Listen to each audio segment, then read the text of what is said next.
Most people think of the bald eagle as America's iconic bird.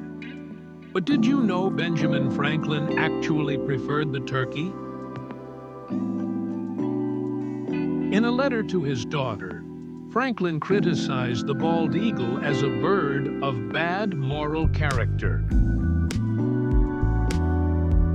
and called the turkey a more respectable bird, native to America and courageous in its own defense. Turkeys are truly American natives, smart, social, and bold. They even stand their ground when threatened.